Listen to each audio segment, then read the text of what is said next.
And that is about it. Just a nice, quick, simple recipe this week.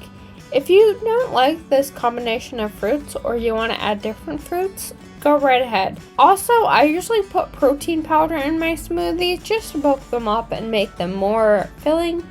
I realized I got through the entire recipe and forgot the protein powder, but just know I do usually put that in, and that is a great addition to this recipe. If you guys enjoyed this one, don't forget to leave me a like down below and subscribe to make more messes with me, and I'll see you guys next time. Bye!